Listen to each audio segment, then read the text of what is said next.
Алдағы 5-6 жылда Қазақстанда мал сойғанда иттердің өзі кеміруге сүйек таппай қалатын сыңайлы.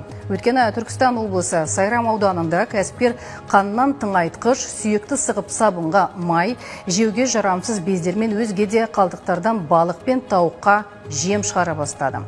Күніне 500 бас ірі қара соятын бекет қожайындары осылай малды 100% қалдықсыз өндіріске қол жеткізіп отыр.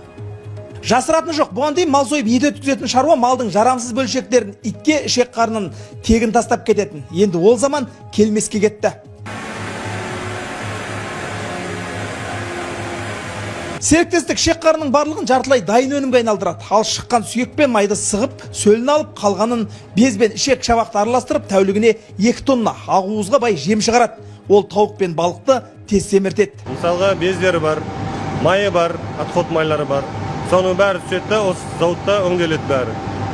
Килограммы 200-250 теңге аралығында сұраныс жақсы.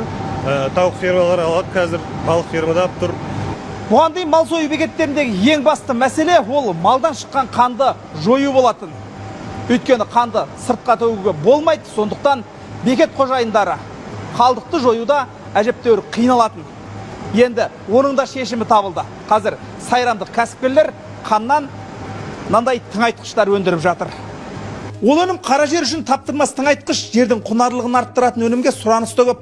Ең бастысы екі өнім де қалдықтан өндірілгенімен сапасы стандартқа сай. Ол үшін шикізаттан бастап дайын өнімге дейін тиісті тексерулерден өтеді. Толықтай кепілдік бар. Өйткені алынған сынамалардан біз микробиологиялық зерттеулер, паразитологиялық және де әртүрлі химиялық, физикалық зерттеулер, сосын токсикологиялық зерттеулер және соңында радиологиялық зерттеулер жүргіземіз. Кезінде құнсыз болған өнімдерді қажетке жарату біріншіден мал баққан жанның берекесін арттырады. Одан кейін экология мен экономикаға тиімді. Сондықтан жергілікті билік аймақтағы барлық мал сою бекеттерін осы жүйеге көшіруді көздеп отыр. Бұндай кәсіпорындар бізде бүгінгі таңда қазір енді екінші кәсіпорын, бұған дейін де Қайбатада өнімдерін қайта өңдейді, олар қалдықсыз.